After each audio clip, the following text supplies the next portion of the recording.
Hello दोस्तों, स्वागत है आपका Prince short hand YouTube channel पर। आज का जो डिक्टेशन है वह 80 WPM की स्पीड से बोला जाएगा। डिक्टेशन शुरू होता है 5 सेकंड के बाद। स्टार्ट।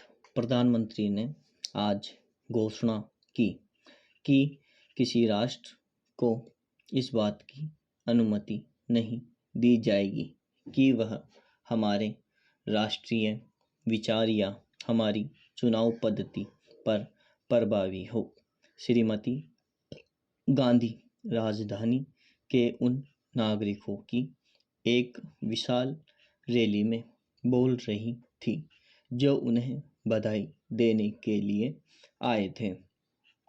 श्रीमती गांधी ने कहा, हम सभी राष्ट्रों से मैत्री चाहते हैं, लेकिन हमारा देश जिस रास्ते पर चलेगा वह वही होगा जिसका निश्चय बिना किसी विदेशी राष्ट्र या शक्ति के प्रभाव के हम करेंगे। उन्होंने कहा कि हम अंतर्राष्ट्रीय समुदाय से सहायता चाहते हैं, परंतु देश का भविष्य मुख्यतः उसके अपने साधनों, स्रोतों तथा इच्छा शक्ति पर निर्भर होता है। श्रीमती गांधी ने आत्मनिर्भरता तथा सामाजिक बुराइयों के उन्मूलन की आवश्यकता पर बल देते हुए कहा कि लोगों को उन ताकतों से गुमराह नहीं होना चाहिए जो हमारे देश में हर नए विकास का विरोध करती है। उन्होंने कहा कि अब जो राष्ट्रीय अनुशासन कायम किया गया है उसमें स्थिरता नहीं आनी चाहिए और वह जनता के दैनिक जीवन का अंग बन जाना चाहिए।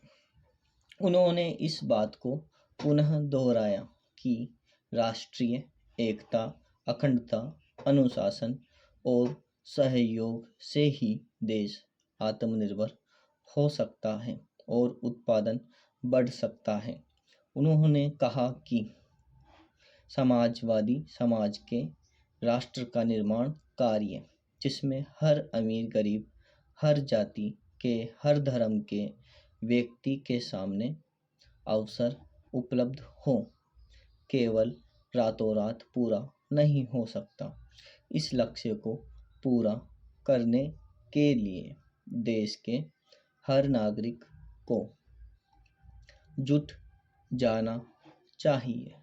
यदि कुछ लोग या एक धर्म के लोग या कोई राज्य अपनी मांगों से कुछ प्राप्त कर ले तो उससे लक्ष्य पूरा नहीं हो सकता।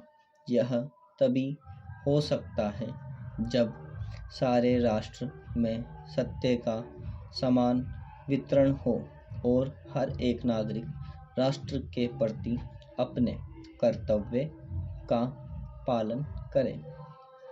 आपात स्थिति के कारण पर चर्चा करते हुए श्रीमती गांधी ने कहा कि कुछ लोगों ने, जिन्हें जनता का समर्थन प्राप्त नहीं था, बल्कि कुछ क्षेत्रों, कुछ शहरी लोगों और कुछ बुद्धिजीवियों और समाचार पत्रों के एक वर्ग का समर्थन लेकर जनता के अभाव, महंगाई और बेरोजगारी से फैली असुविधाओं का लाभ उठाते हुए लोकतंत्रीय व्यवस्था को नष्ट करने का प्रयत्न कर रहे थे। उन्होंने गुजरात में निर्वाचित प्रतिनिधियों को त्यागपत्र देने पर विवश किया, फिर लोकसभा की कार्यवाही को भी ठप करने की कोशिश की।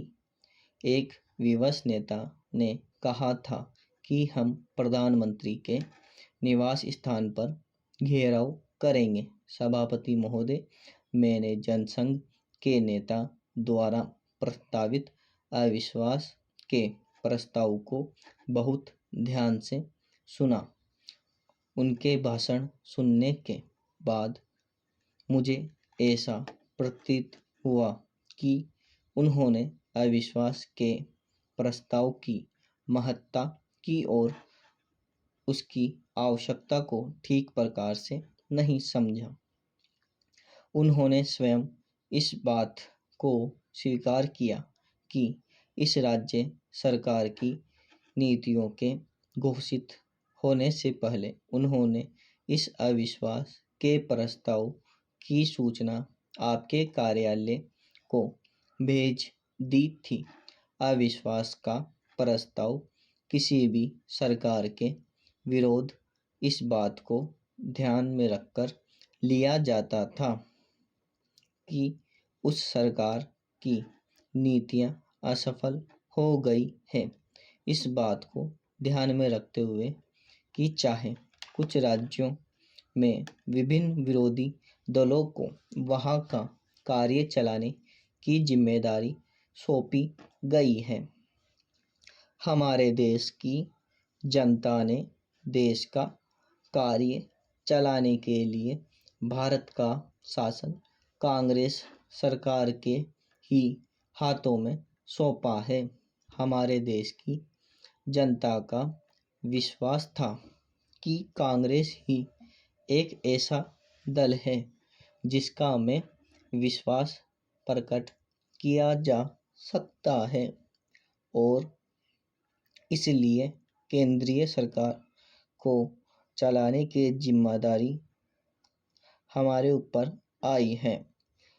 मुझे दुख है कि बिना इस बात का ध्यान रखते हुए कि एक छोटे से मामले को लेकर राजस्थान में राष्ट्रपति का शासन लागू किया और विधानसभा की कार्यवाही को स्थगित कर दिया गया, मगर इस प्रश्न के ऊपर सदन को विचार करना था तो अविश्वास के प्रस्ताव के अतिरिक्त भी हमारे नियमों के अंदर व्यवस्था है जिसके अनुसार हम इस सदन के अंदर इस प्रश्न पर विचार कर सकते थे। लेकिन जनसंघ के नेता ने इस बात को ध्यान में नहीं रखा। उनका आरोप है कि राज्य सरकार ने राजस्थान के अंदर जिस प्रकार से हस्तक्षेप किया है वह अनुचित है और संविधान की अवहेलना की गई है।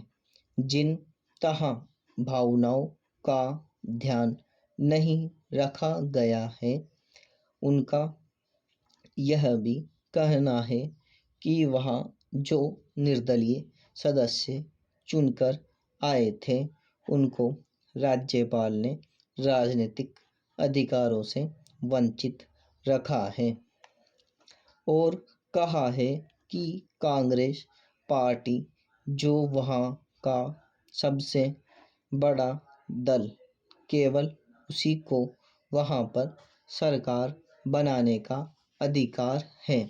एक तरफ आप यह मापदंड लगाते हैं कि राजस्थान में निर्दलीय सदस्यों की अवहेलना की गई और दूसरी तरफ आप उत्तर प्रदेश को बेहतर प्रदर्शित करते हैं। स्टॉप।